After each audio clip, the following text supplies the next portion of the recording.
বৌমা শাশুড়ির এই ঝগড়ার প্রধান কারণ হচ্ছে জেনারেশন গ্যাপ, ঠিক কিনা? শাশুড়ি এক জেনারেশনের আর বৌমা আরেক জেনারেশনের। শাশুড়ি ভাবে একরকম, বৌমা ভাবে আরেক রকম। শাশুড়ি চায় বউর উপর খবরদারি করতে, বউ চায় শাশুড়ির উপর খবরদারি করতে। এই ডমিনেটিং এর কারণে কিলাকিলি আছে না নাই? আহা, এটা ঠিক না। আমার শাশুড়ি মায়েরা যারা আছেন, প্রথমে শাশুড়ি দিয়ে শুরু করি। আমার মাইকের আওয়াজ যে ঘরগুলোতে যায়, আমার শাশুড়ি মাদেরকে বলবো, বউদের উপর অত্যাচার করবেন না। ছেলেরে প্রশ্ন করে, তোর কাছে তোর বউ বড় না আমি বড়? আছে না নাই? এটা একটা প্রশ্ন হইল। তোর বউ বড় না আমি বড়? দুইজনেই বড়। তো এক ছেলে সুন্দর উত্তর দিছে, আমার কাছে ভালো লাগছে উত্তরটা শুনে।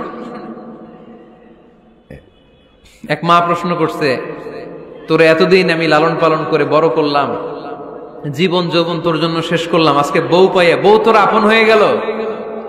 এবার ছেলে উত্তর দিছে, মা, আমার মুখ থেকে মা ডাক শোনার জন্য তুমি কি কষ্টটাই না করছো জীবনে।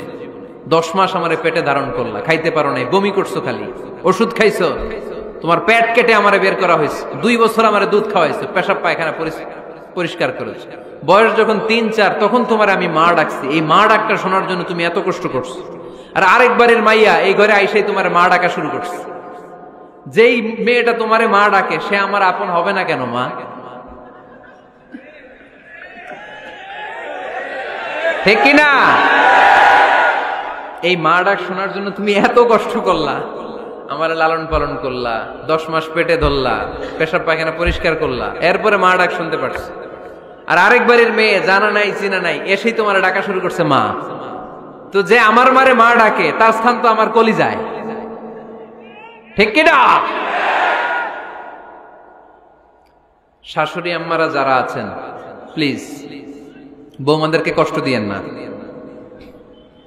অনেক শাশুড়ি আছে পান থেকে চুন খসলে রেগে যায়, পদে পদে স্ত্রীর ভুল ধরে, বউয়ের ভুল ধরে, আছে না নাই?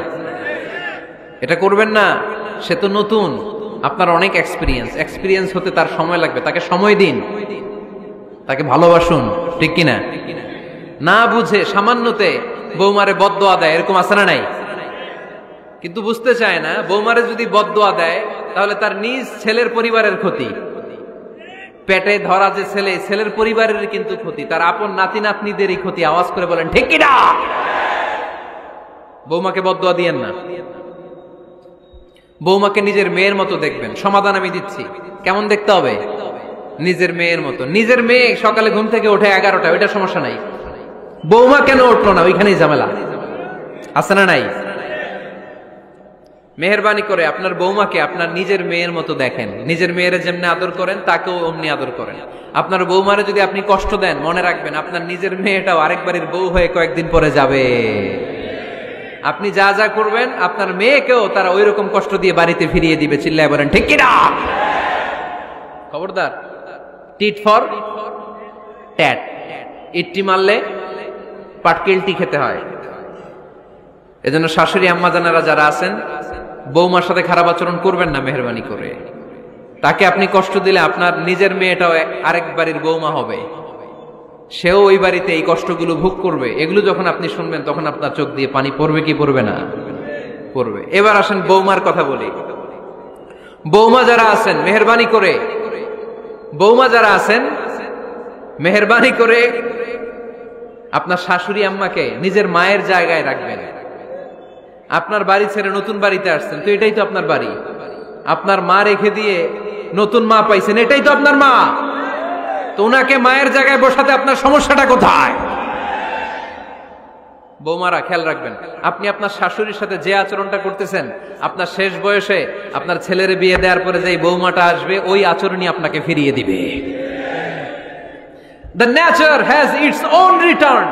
প্রকৃতির একটা মাইর আছে, এটা শেষ মাইর, এটা শেষ খেলা। প্রকৃতির খেলা বড় খেলা। আপনি আপনার শাশুড়ির সাথে যে আচরণ করবেন, আপনার শেষ বয়সে আপনি একদিন শাশুড়ি হবেন, এটা মাথায় রাখবেন। ওই আচরণই আপনি ফিরে পাবেন। আওয়াজ করে বলতে হবে ঠিক কিনা?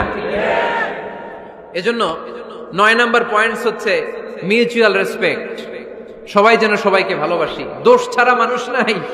সবার দোষ আছে, আমরা যেন একে অন্যের দোষ না খুঁজি।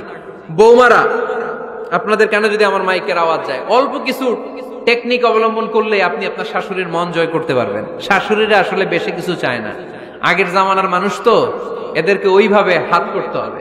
মাঝে মাঝে একটু শাশুড়ির মাথায় তেল দিয়ে দেন, চুলে তেল দিয়ে দিবেন আর কি, মাঝে মাঝে চুল আশ্রয় দিবেন, এগুলো কিন্তু খুব পছন্দ করে শাশুড়িরা। ওনার প্রেশারটা একটু মেপে দিবেন, ডায়াবেটিক্সের ওষুধটা খাইলো কিনা সময় মতো খোঁজ নিবেন, কি পছন্দ করে খেতে একটু রান্না করে দিবেন।